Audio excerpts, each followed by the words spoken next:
As George Lucas lay in a hospital bed, George actually became so stressed out that he ended up in the hospital. with the weight of the world and the galaxy bearing down, Rebel base in range. and with the studio sharpening its axe, They say to him, you better get this done or we're gonna pull the film. with all these debilitating concerns, anyone else might well have quit. But for George Lucas and his audacious space opera, there was one thing he could pin his hopes on. The Force? Actually, something even more mysterious than that. He said, oh, don't worry about it. We'll fix it later in post. That's right. It's in the enigmatic world of post-production and editing, where George Lucas puts his faith. You know, editing has always been Lucas's favorite part of the process. I mean, it's the thing he does really well. For someone who did it even better was George's award-winning wife, Marcia Lucas. Marcia was his partner. I mean, yes, it's George's world, it's George's vision, George's idea, he's the director, but she was an inspiration to him. She pushed him, she gave him new ideas. She was with him every step of the way. And all of a sudden, we, these young mavericks, were making all these hit movies. This is the story of just how far Marcia pushed George, further than anyone might know. We didn't just make it work, we made something really, really, really special. In fact, you might even say there was quite a bit of force involved.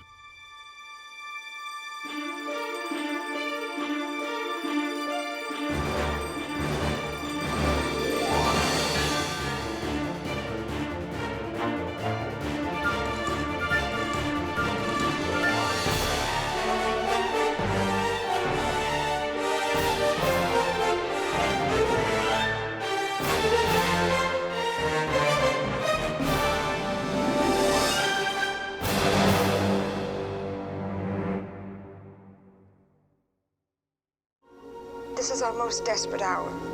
Star Wars: A New Hope was looking increasingly hopeless to a depleted George Lucas.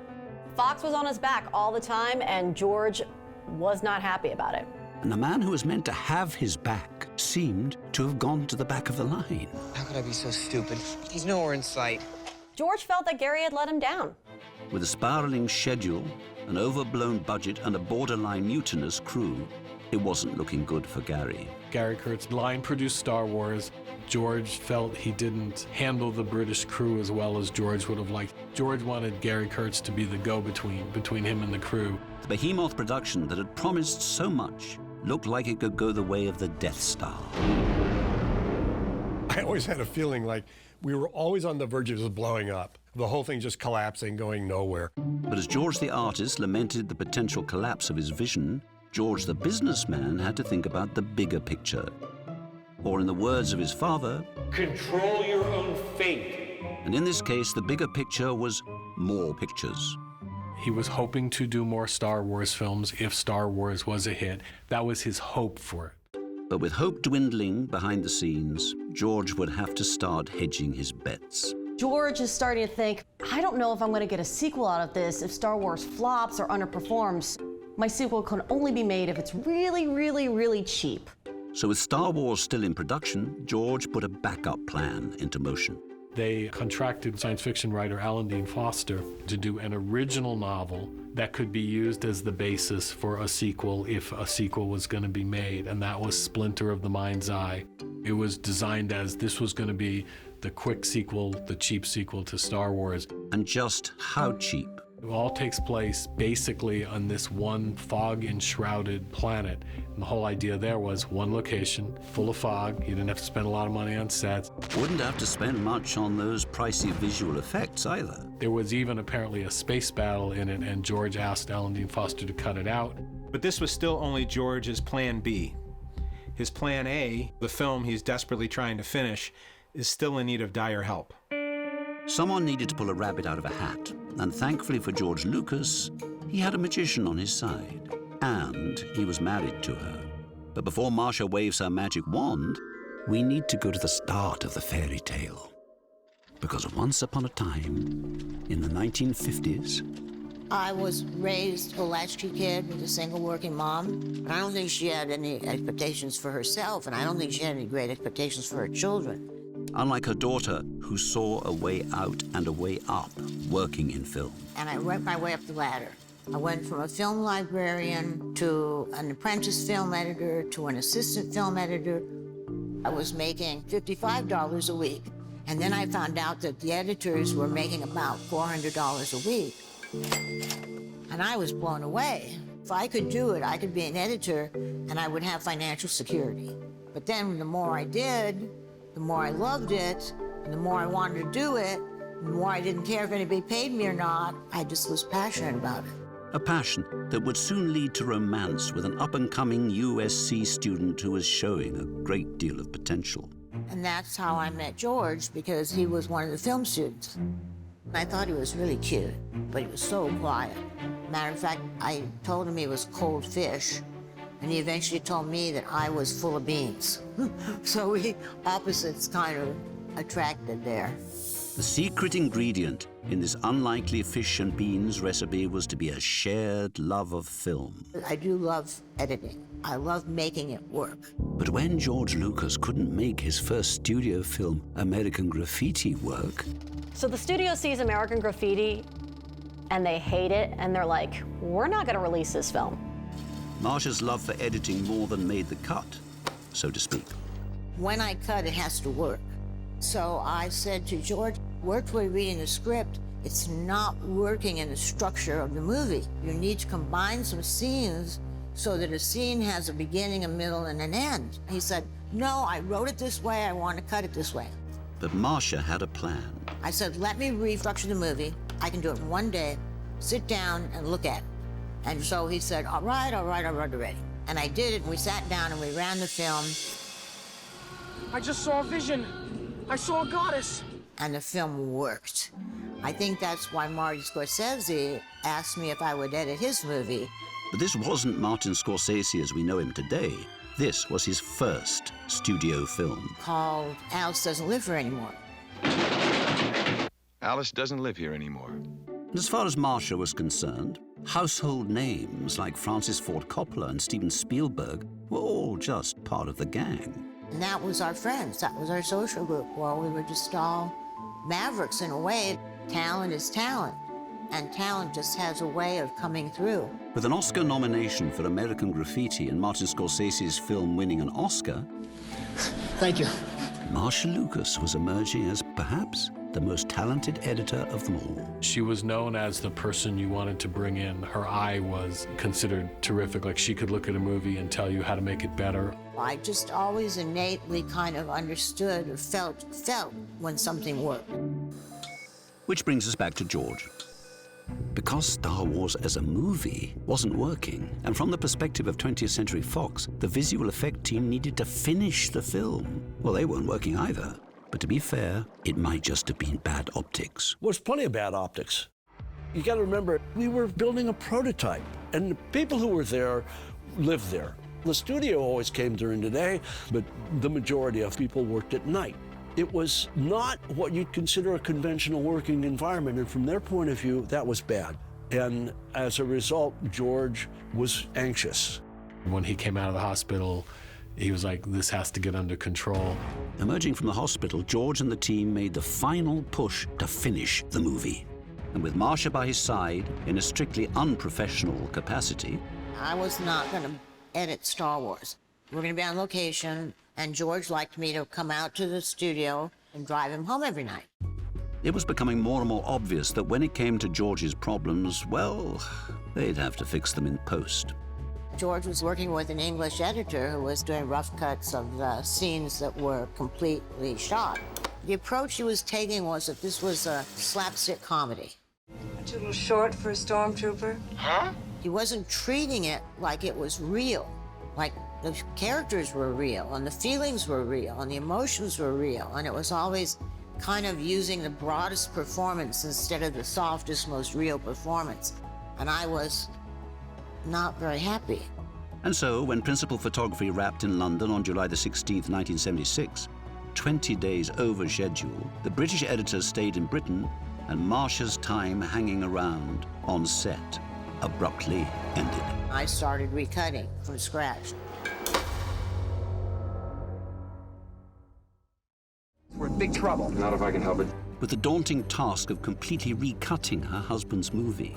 This could really save my neck. In every sense, Marcia had her work cut out, and so of course did George Lucas, who was carrying the burden of the gargantuan amount of special effects work that still needed to be done. George was leaving every Monday and going down and working at ILM all week. From George's point of view, at that point, challenge wasn't being meant. He was supposed to whip us into shape. After months grappling with the groundbreaking technology required to make groundbreaking special effects, the ILM team was coming from behind. And it really wasn't our fault. This is a unique thing. We're building a prototype. Which meant literally reinventing the camera. And he has to do so on only a $2 million budget. Having come up with the name Industrial Light and Magic, John Dykstra also had a name for his new camera contraption. Dystraflex. Which was? A computer-controlled camera system that can move past the model. It had to be able to make repeatable moves. It had to move during exposure.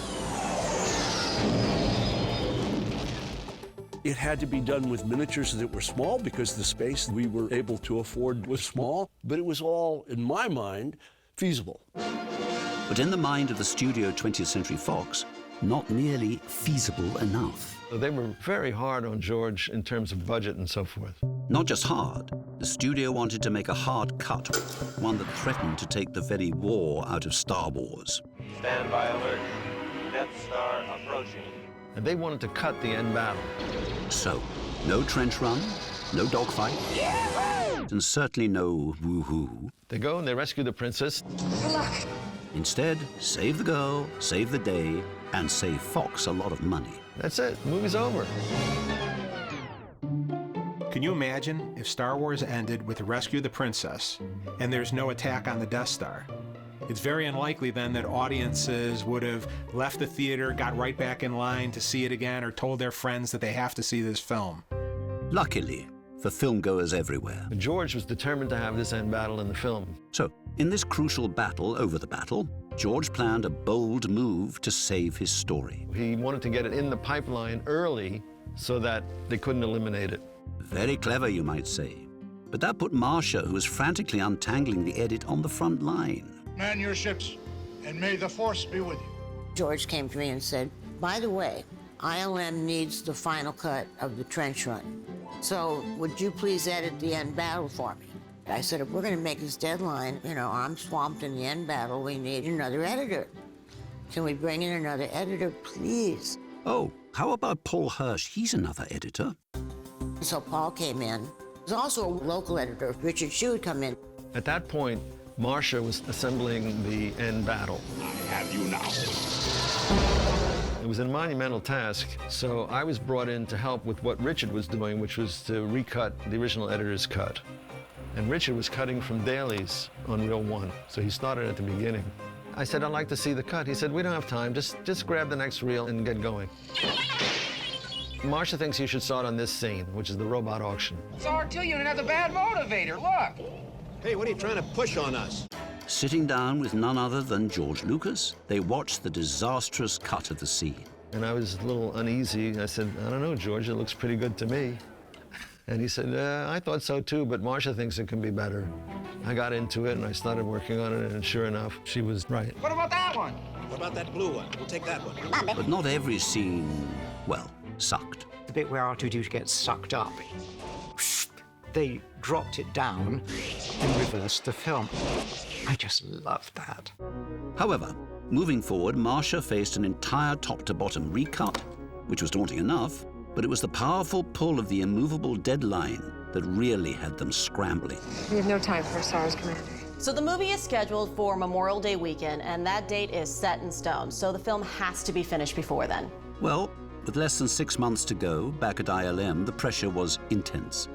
Unable to work on the final scene until Marcia had finished the cut, there was a vast multitude of other special effects that needed to be done too. Now be careful, R2. It was time for ILM to make its move, which is exactly what stop-motion animator Phil Tippett did for this iconic scene. You made a fair move. Screaming about it can't help you. I had brought in a stop-motion puppet that I made when I was younger, and George saw that, and that gave him the idea to do the chess sequence as stop motion.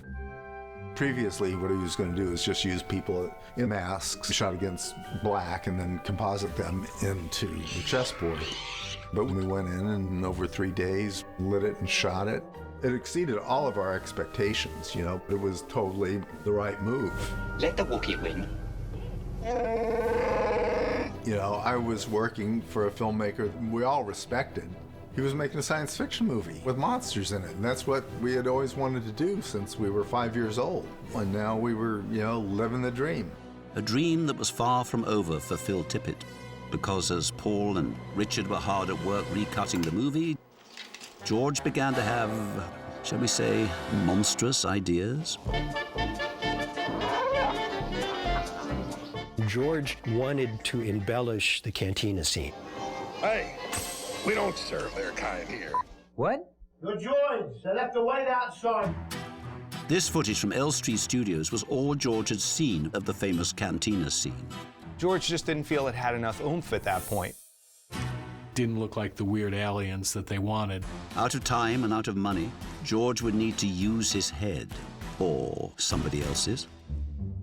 The special effects aren't working. The film is over budget. It's behind schedule. He's being told to cut the third act of the film. He still goes before the same people that are threatening to pull the funding and says, I need more money to finish the film. George needed aliens fast, and he knew just the humans for the job. My name's Rick Baker, and I call myself a makeup artist. I do special makeup effects. Rick and legendary creature creator Phil Tippett were primed for a challenge. Make as many aliens as we could in 6 weeks.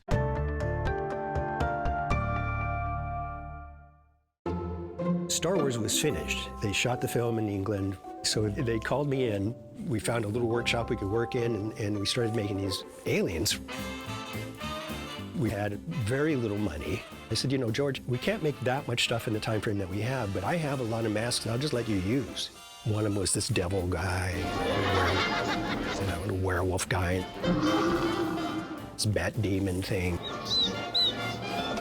It was starting to look like a Halloween party, and of course, every good party needs the right band. George said, you know, I think we should have a band, and we decided this guy would be a good member for the band, so we then duplicated.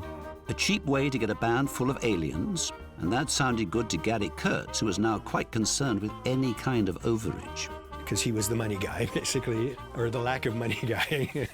And why stop there? Who needs to pay for actors anyway? So a lot of Rick's crew wound up pulled in to wear the different masks. And so Phil is wearing the mask in the scene. They didn't realize that people in this had to see and breathe. And so Gary Kurtz, used to slashing budgets, Gary Kurtz came in with a razor blade and started poking holes in the mask while they're wearing them. You know, and his story is that he's watching that razor go by as he's cutting the holes. You look at that scene and you'd never know that they shot this on 2 different continents, months apart, different sets, different crew. The first guy you see, the sort of anvil kind of headed guy that has the glowing eyes, in the film, when he turns, there's like a little mechanical thing on the side of his head. And for years, we didn't know what it was. Well, we dug through the Lucasfilm archives, and it turns out, in order to get the eyes to glow, they jammed a 70s flashlight into the back of his head. Don't blast him! Don't blast him! One guy gets his arm cut off, and we ended up using one of the hands that I'd made, again, way before Star Wars, for my devil character, and that falls on the ground there in that shot. It was more about just giving you more cool things to look at in that scene. Given that it's one of the most iconic scenes in Star Wars: A New Hope, the guy who dusted off the masks has a little secret. Maybe I shouldn't say this, but I don't like George's choices of the aliens, you know. I think he's got great taste with the spaceships and all that stuff, not so much with aliens, you know. I think we made some that were cooler that don't even show up, and then he used my werewolf mask, you know. I was like, why don't you use this one that we specifically made? I think it's cooler, you know. But, you know, everybody has different opinions on what's good and what's bad. Good or bad, these random Halloween masks, many of which were sitting around Rick Baker's studio, have grown iconic enough over the decades to make the leap from lurid latex to plastic playthings countless times over. Which they weren't supposed to do. I was supposed to maintain the copyrights in those characters, but what am I going to do? You know, George has more money than me. And safe to say, more toys. But playtime was definitely over. Star Wars coming to your galaxy this summer. Racing towards an immovable release date, Marcia Lucas was editing as fast as her little moviola could handle. We were always under a lot of pressure to get the product out. Enemy fighters coming your way. Putting together the end battle, which needed to be locked so ILM could get to work on the effects. She was starting from scratch, almost, because Marcia was cobbling together a sequence from another battle, from another time, in another film. Using footage from the classic World War II film and George Lucas' favorite, The Dam Busters, as a visual reference. How many guns do you think, Gold 5? I would say there's about 10 guns. Some on the surface, some on the towers. With the black and white footage, I was creating the battle and making it believable. Marcia could work out what ILM needed to shoot to finish the final battle. It's away! While Marcia had her hands full crafting dogfights and just generally wiping away remnants of the film's original edit. In television commercials, we used to do a lot of wipes. So I suggested to George that I thought it'd be a great idea to use wipes for scene transitions. Paul Hirsch was having an altogether different experience as he pulled out the reels and looked at recutting another section of the film. At the beginning of the film, while the battle in space is going on, Vader has captured the rebel ship. Vader's had his confrontation with Princess Leia. You are part of the Rebel Alliance and a traitor. Take it away! And in the middle of all this going on, we cut to Luke on the surface of Tatooine. And then Luke speeds up to this place. Come on, shape it up, you guys! Big! You know, I'm trying to make cuts and I'm suffering through this thing and I'm thinking, why do we even need this scene? What is this scene? It was a terrible scene. And I said to George, I said, what is this place? He says, it's a teen hangout. You should have been there. It was fantastic. So what if we just took it out? Why do we need the scene? He said, well, yeah, let's try it. We cut that scene out, and it never went back in. Once we took it out, our first clue that Tatooine is inhabited is at the robot auction. And that's how we get to Luke, and it's a much more organic introduction of the character. But Paul was only just getting started with the good ideas. We all share cuts. I said, come see this cut. I look at your cut, you look at, we all look at each other's cuts. Because Marcia, still in the depths of the trenches, was struggling to make it work. It was a monumental task, and that would absorb her full attention. With the urgent task of doing the end battle. So I had cut, of course, as a scripted. In the original end battle, Luke makes the trench run twice. Watch yourself, increase speed full throttle. He goes in once, uses the computer, and he misses the shot, and then he goes back again. And we all sat there and said, you know, this is too much. Luke needs to make one run. Much better, but something still wasn't right. R2 trying to increase the power. And then Paul said, we need a time clock. Commence primary ignition. And then I think I said, well, the Death Star should be moving to shoot up the Rebel base. The Rebel base will be in firing range in 7 minutes. I said, we've got the footage. We've got the footage on the Death Star warming up when they shoot Princess Leia's planet of Alderaan. What? Using footage originally shot for entirely different scenes, Marcia conjured drama out of thin air. There was a lot of voiceover stuff. There's a lot of countdown. 1 minute and closing. But if you actually look in the film, nobody's doing the counting down. 30 seconds and closing. And it added attention to the scene that was great. It needed it. I'm on the leader. There was one particular moment that she was very insistent on. She kept saying, if this moment doesn't work, then the whole picture doesn't work. And there was a moment when Han, at the last minute, rescues Luke. I have you now. What? If that moment doesn't work, it's all over. You're all clear, kid. Now let's blow this thing and go home.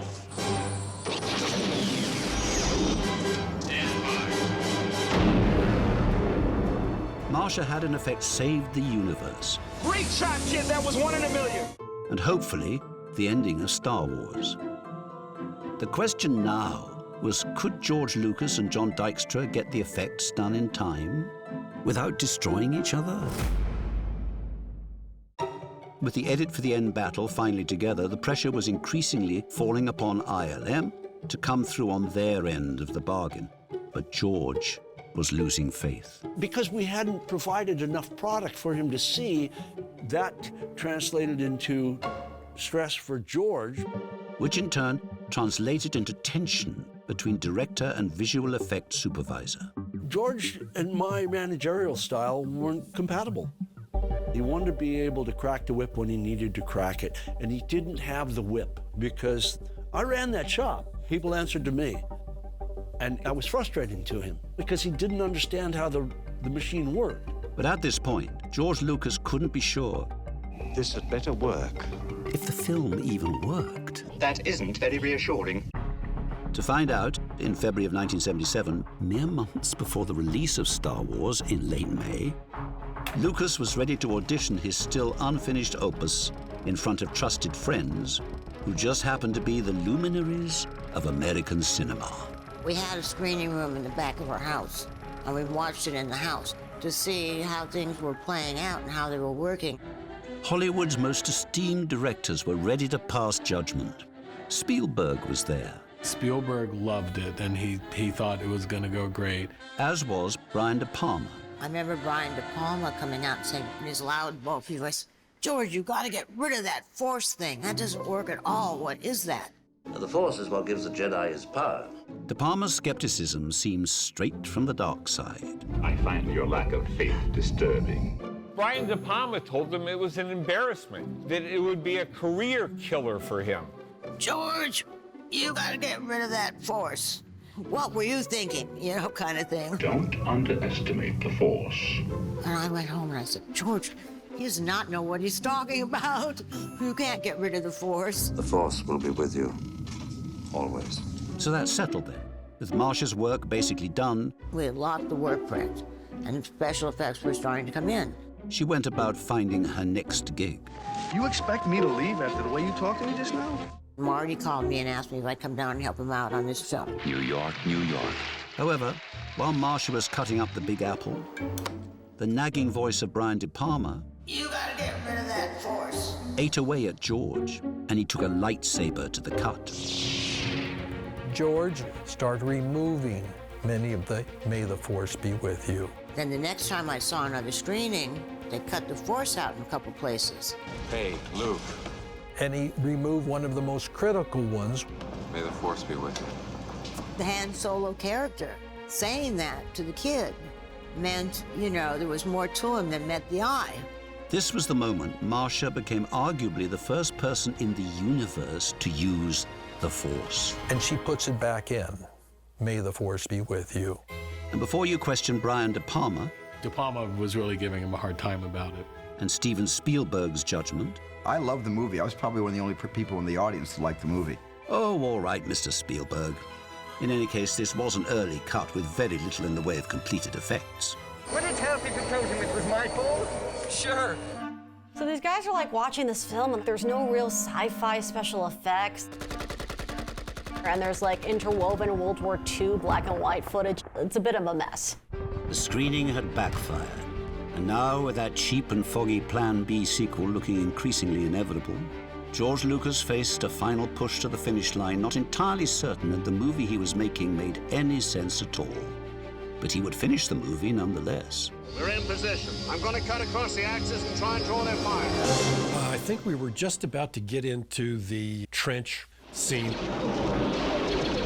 where the ships are flying in and chasing each other and shooting. And we were standing near some of the model work, and the trench was there, all made out of urethane and stuff.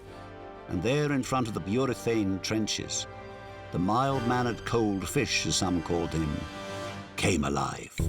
And he described that scene to us. It got us all fired up, like, wow, can't wait to do this. A signature thing about Star Wars, from my point of view, is the whole idea of flying down the trench.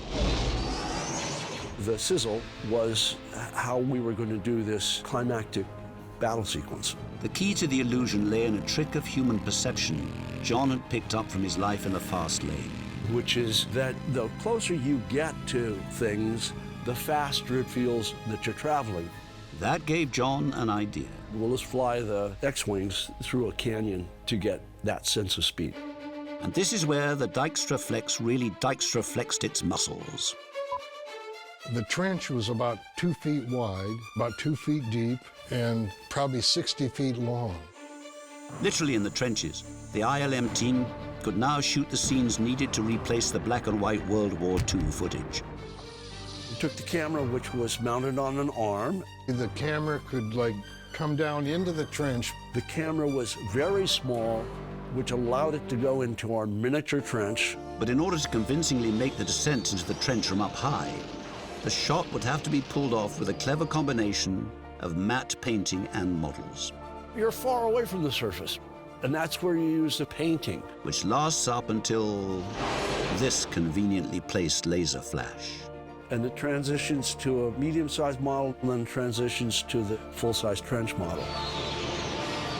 Then we just tried different speeds to see what worked. Speedily inserting completed ILM shots, the finish line was near.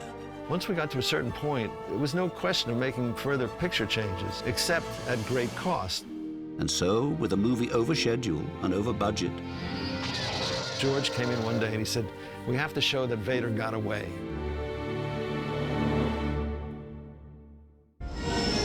Look out!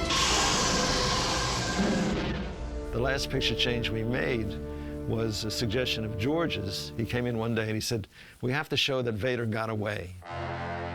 And we constructed a little sequence. They find a piece of footage that was filmed on a rocker of Vader in his capsule spinning around. So they use that and then they steady it and they have a shot of Vader's ship flying away. Suddenly Vader's still alive. With Vader escaping to presumably continue his reign of terror in Splinter of the Mind's Eye, it's worth remembering at this point that not one person among them had any idea what they were creating. It isn't like that's what we were setting out to do. Your expectations only extend as far as you can see. And with the deadline looming, some were exhausted, and some just were looming. Gary Kurtz. He had a strangely looming quality. Just kind of this stern, solid brick of a guy that lurked about. I do have one memory. I was talking about Gary, I'm sure something not so nice, and I walked out there and he was just standing there. It's like, oops. But for Gary and George, there was more to oversee than just X-Wing fighters and Millennium Falcons. Because there's much more to the visual effects in Star Wars than just the visuals. You'd have to wonder if Star Wars would be Star Wars if a lightsaber sounded like this. Or a droid sounded like this. Don't get technical with me. Would Star Wars be Star Wars if the epic score was less this?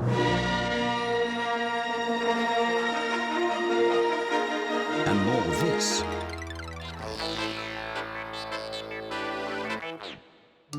And when it comes to the sound of Star Wars, there's two people we need to hear about. And the first one... Now, Ben Burtt is probably the most brilliant sound man on the planet Earth. And nowhere was that brilliance more evident than when heard through iconic, memorable sound effects, such as this one. Well, granted, by the time you heard it, it sounded like this. But there was even more to this soundscape savant than just lasers. R2-D2 wouldn't be R2-D2 without Ben Burtt. Did you hear that? Ben's musicality of R2-D2 sounds, the utterly understandable phrases that Ben Burtt had created. Well, I don't think he likes you at all. No, I don't like you either. Replying, asking questions, being rude, being... Wake up! It was magic. And a fair amount of good, old-fashioned creativity. I mean, the random things that he made sounds from, it's amazing. One of my favorites is the lightsaber sound, the hum. I mean, he made a lightsaber sound by waving a microphone in front of a speaker that was playing back a hum.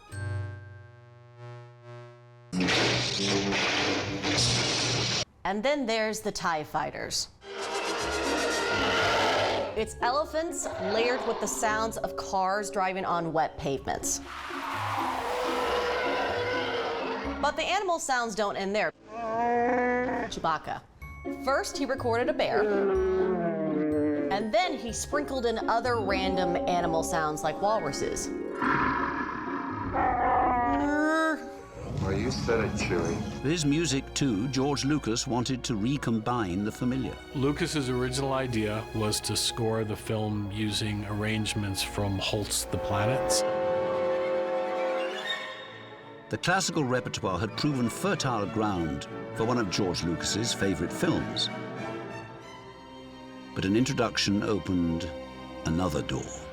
Steven Spielberg introduced Lucas to John Williams. They'd worked together on Sugarland Express and then famously Jaws. In which the composer proved that the right orchestral score could elevate dramatic scenes in unforgettable ways. And when Lucas told John Williams his ideas, John Williams said, you need music that's written for this film so that will match the film. And he said, I will do a score. Unlike what Star Wars was doing visually, what Lucas wanted for his score was anything but groundbreaking. Lucas wanted a traditional Hollywood swashbuckler kind of score. He wanted Star Wars to have the feeling of the old-fashioned serials. And you know, without John Williams' music, and I've seen that first one without music, hey, you better be grateful John was around. The score was so fantastic. What that music did to lift it from being a very great film to being a very, very great film. With the edit, effects, sound design, and now a score complete, George Lucas must have felt pretty good about himself. Lucas is very unhappy with what he's seen.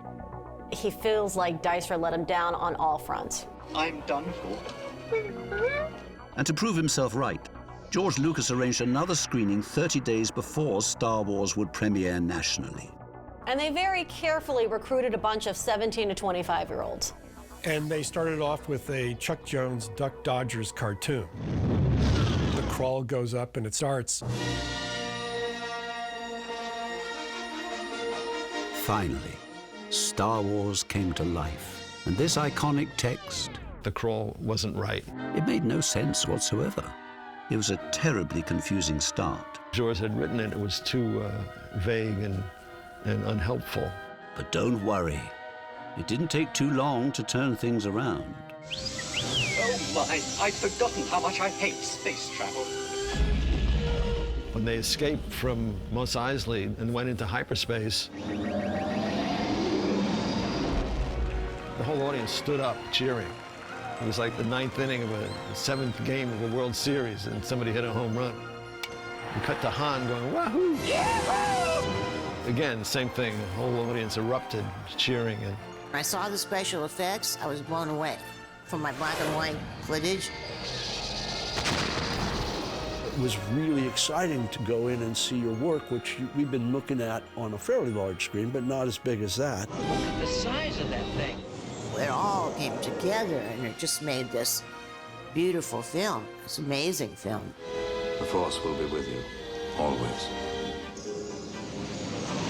They gave it a standing ovation at the end. And as for that studio head who'd taken a big gamble on this young filmmaker. Alan Ladd Jr. walked out of the film knowing he had a hit movie on his hands. And as for this team... I looked over at Marcia and she went... And, you know, we sort of exchanged looks, you know. Guess it worked. It worked. And in a delightful moment of redemption for Brian De Palma, he came back to help his good friend George by rewriting the opening crawl. De Palma helped concocted the text that we have today. With the fate of Star Wars now in the hands of moviegoers following its May 1977 release, George Lucas vanished. On May the 25th, 1977, Star Wars opened on movie screens across the country. The past 4 years of hard work finally coming to fruition, George Lucas did what any writer, director, producer in his position would do. He went on vacation. When the movies opened, we had a tradition of going over to Hawaii.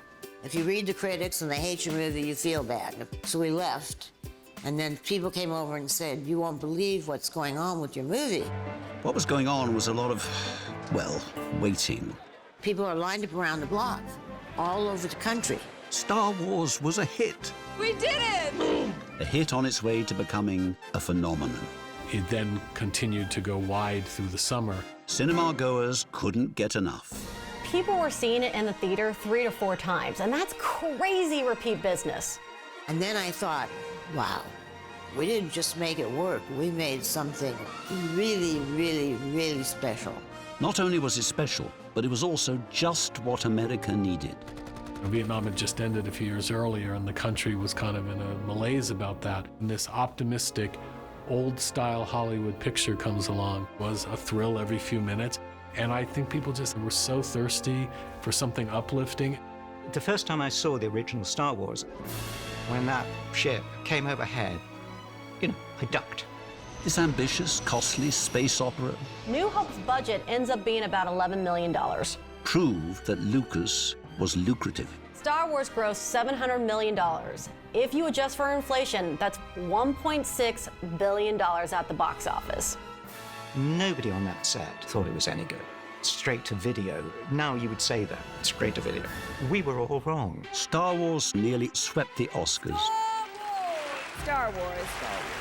winning for art decoration, set decoration, costume, score, sound mixing, sound effects, and visual effects. I didn't really have an expectation of winning, so I got good and drunk. Joan Fontaine gave me an Oscar. I mean, it was like, is this reality? It also won an Oscar for Best Editing. The winners are Paul Hirsch, Marcia Lucas, and Richard Chew for Star Wars. I couldn't believe it. I didn't expect it. The Oscar came so early in my career, I hadn't even developed a desire for one yet. Thank you. It was unreal. And together we will announce the nominees for the Best Director. But as for Marcia's husband, Woody Allen for Annie Hall. George didn't win director. Well, that made me sad. If ever there was somebody who deserved a directing award, it was George Lucas for Star Wars. Annie Hall. Woody Allen's comedy also beat Star Wars for Best Picture. But George had done something no single award could recognize. George changed the way motion pictures were made with Star Wars. You look at an old film, no matter how good it is, the dialogue went on and on. Today, it's fast. All George would say was, do it again faster. Do it again faster. Faster and more intense. Cutting is faster. Music is better. Sound effects are terrific. George owned and created ILM, which was and is the best visual effects house in the world. With Star Wars: A New Hope, George Lucas had truly disrupted the industry, creatively and technologically. I never expected when I was working on a film that it would be pored over by students and scholars for the next several decades. And now, nearly half a century later, we can celebrate the fantastic talents of those who helped realize this masterpiece. In my heart, I'm so proud of my involvement, and I think that when I do get recognition, it feels good. But the recognition George Lucas wanted most wasn't an Oscar. His father did not respect the entertainment industry. It's not the same as success in a respectable field. Own your own business. Don't work for other people. I don't think his dad had much expectations for George. And so for the family of this small-town hero, They were shocked, really shocked by his success. Never saw it coming. And I think that would hurt. the painful process of making Star Wars had taken its toll on George and those in his orbit. But George was far from done. And for the team behind this now iconic movie, everything was about to change. But for some, not exactly how they expected. Well, after the movie was a success, George went, oh God, now I have to make a sequel. The idea was to make a sequel cheap. There was a space battle, and George said, cut it out.